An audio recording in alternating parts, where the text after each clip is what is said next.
Let's talk about dieting. For most people, the word itself brings up feelings of dread, of deprivation, of misery. It's a world of counting calories, of weighing your food, of demonizing entire food groups, and feeling guilty every time you cheat.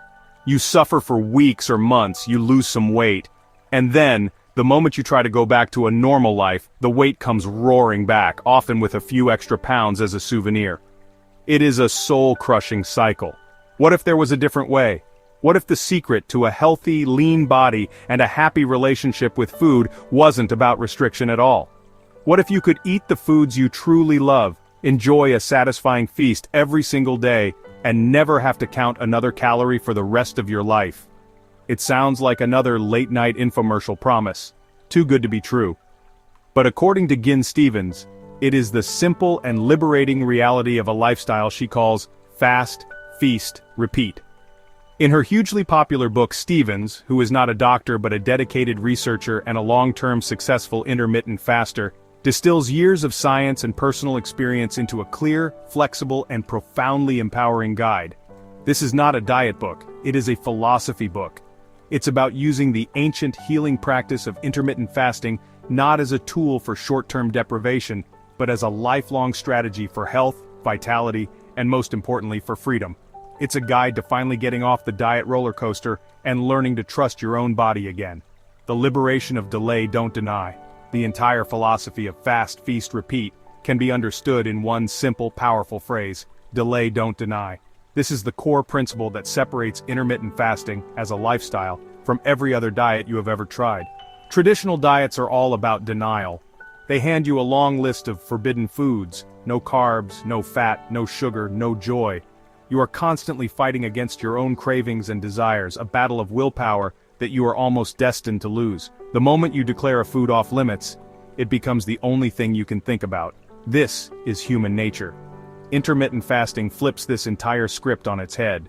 It is not concerned with what you eat, it is concerned with when you eat. The fundamental practice is to create a period of the day where you are fasting, that is, not consuming any food energy, and a period of the day where you have your eating window. During the fast, you delay. You are simply pushing your first meal of the day later than you normally would. But during your eating window, you don't deny. You feast. This doesn't mean you go crazy and eat an entire pizza every night. It means you eat the foods you love, you eat until you are satisfyingly full, and you do it without guilt. There are no forbidden foods. You want a piece of cake? You can have it. You want some bread with your dinner? Go for it. By removing the psychology of denial and restriction, you also remove the obsessive craving and the cycle of guilt and binging that comes with it. This is a profound mental shift. You are no longer on a diet. You are simply living a life that has a daily rhythm of fasting and feasting. It's a shift from a mindset of scarcity to a mindset of abundance. You are not starving yourself. You are just changing the timing of your meals to give your body a much-needed and incredibly healthy break. This simple idea of delay, don't deny, is the key that unlocks the door to a sustainable, lifelong practice. It's what makes it feel less like a diet and more like freedom. The science made simple. What's happening when you fast? While Gin Stephens' approach is focused on lifestyle, it is firmly rooted in the science of what happens to our bodies when we give them a break from eating. She does a brilliant job of explaining this complex science in a simple, easy-to-understand way. As we've explored in other inquiries, the key to understanding all of this is the hormone insulin. When we eat, our insulin goes up, and when insulin is high, our body is in fat-storing mode. It's taking the energy from the food we just ate and storing it away for later. It cannot burn our stored body fat when insulin is high. In our modern 3 meals a day plus snacks culture, our insulin is elevated almost all day long. We are constantly in fat-storing mode. We never give our bodies a chance to flip the switch and start burning the fat we already have. This is where fasting comes in. When you are in the fasted state, you are not taking in any food energy. Your insulin levels fall, and they stay low. Low insulin is the signal that tells your body, okay, no food is coming in, it's time to open up the pantry and start using our stored energy. Your body flips the metabolic switch and begins to burn its own stored body fat for fuel. This is the simple biological reason why intermittent fasting is so effective for weight loss. It keeps your insulin low for a significant portion of the day, allowing your body to finally access and burn fat. But the benefits go far beyond that. As we know, Fasting also triggers the powerful cellular cleanup process called autophagy. During the fast, your body goes into repair mode, recycling old, damaged cell parts. It's like a spring cleaning for your insides, reducing inflammation and promoting long-term health. Jin explains these complex processes with simple, relatable analogies, empowering the reader not just to follow the rules but to understand why they work. The unbreakable rule, the power of the clean fast. If there is one non-negotiable hard and fast rule in the entire fast, feast, repeat philosophy, it is the concept of the clean fast. This is perhaps Jin Stevens's most important and unique contribution to the world of intermittent fasting, and it is the key to getting all the amazing benefits. So, what is a clean fast? It's simple. During your fasting window, you consume absolutely nothing that your body will recognize as food or that will trigger an insulin response. What does that mean in practice? You can have plain water, flat or sparkling, plain black coffee, and plain unflavored black or green tea. That's it. What can't you have? Anything else. No splash of cream or milk in your coffee, no artificial sweeteners, no zero-calorie sodas, no lemon in your water, no fat-burning supplements, no bone broth, no gummy vitamins. The rule is, if you have to ask, will this break my fast? The answer is probably yes. Why is this so important? Because the goal of the fast is to keep your insulin levels as low as possible for as long as possible. Even a tiny little bit of sweetness from a diet soda can trigger a cephalic phase insulin response, meaning your brain tastes the sweetness and tells your pancreas to release insulin in anticipation of sugar, even if no sugar is coming. That splash of cream has calories and protein that will raise insulin. That bone broth has amino acids that will shut down autophagy.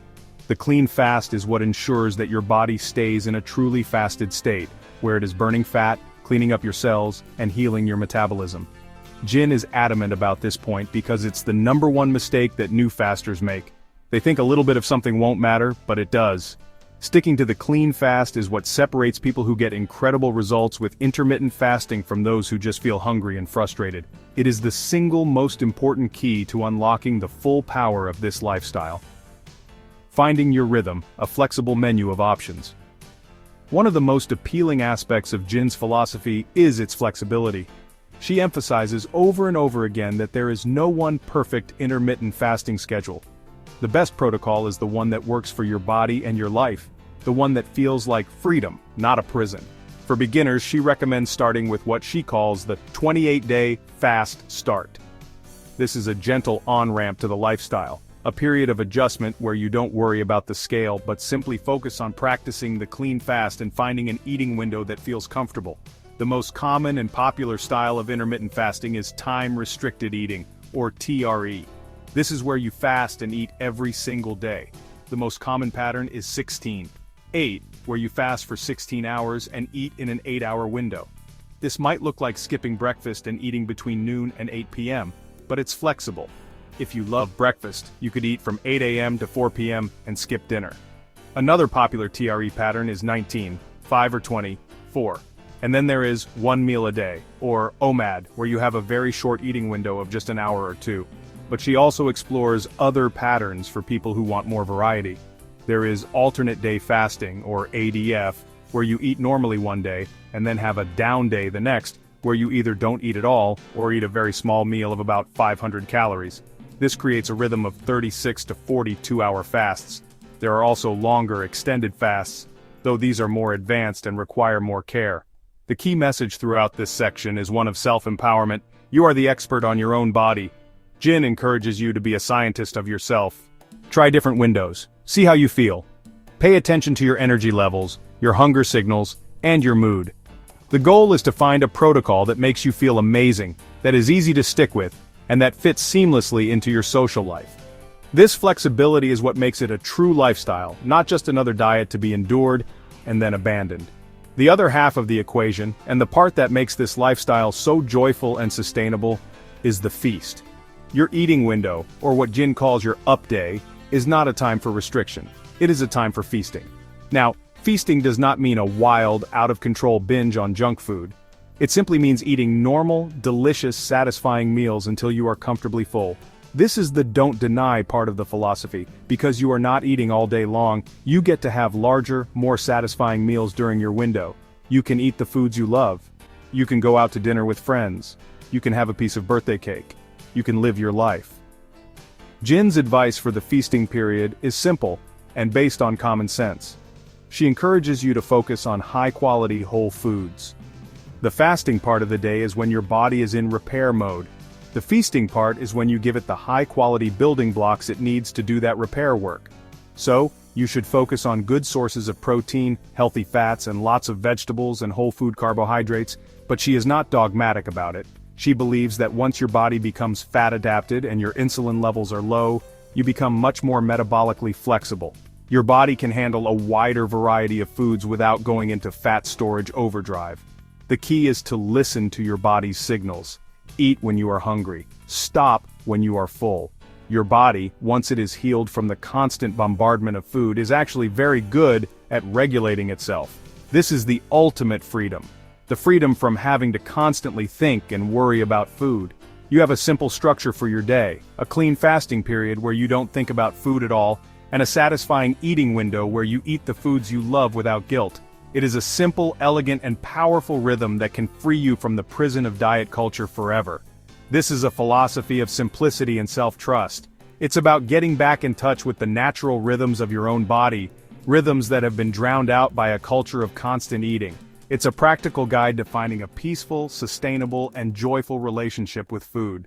If you are ready to stop dieting and start living, if you are seeking a path to health that feels like freedom, not punishment, then you are in the right place. Welcome to Geeky Philosopher. Subscribe, and let's continue to explore the simple wisdom that can transform our lives.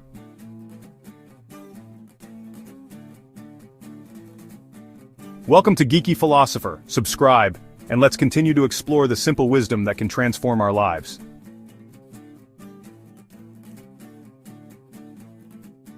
Try different windows, see how you feel. Pay attention to your energy levels, your hunger signals, and your mood. The goal is to find a protocol that makes you feel amazing, that is easy to stick with, and that fits seamlessly into your social life. This flexibility is what makes it a true lifestyle, not just another diet to be endured and then abandoned. For beginners, start with something gentle like 16, 8, or the 28-day fast start. During your eating window, aim for whole foods, protein, healthy fats, and vegetables. Eat when you are hungry. Stop when you are full. Remember, even diet soda, a splash of cream, or bone broth can interrupt the clean fast. Those tiny choices add up and blunt the metabolic effects you're trying to preserve. Stick to water, black coffee, or plain tea during the fast if you want to preserve results. This is the ultimate freedom. The freedom from having to constantly think and worry about food. You have a simple structure for your day, a clean fasting period where you don't think about food at all, and a satisfying eating window where you eat the foods you love without guilt. It is a simple, elegant, and powerful rhythm that can free you from the prison of diet culture forever. This is a philosophy of simplicity and self-trust. It's about getting back in touch with the natural rhythms of your own body, rhythms that have been drowned out by a culture of constant eating. It's a practical guide to finding a peaceful, sustainable, and joyful relationship with food. If you are ready to stop dieting and start living, if you are seeking a path to health that feels like freedom, not punishment, then you are in the right place. Welcome to Geeky Philosopher. Subscribe, and let's continue to explore the simple wisdom that can transform our lives.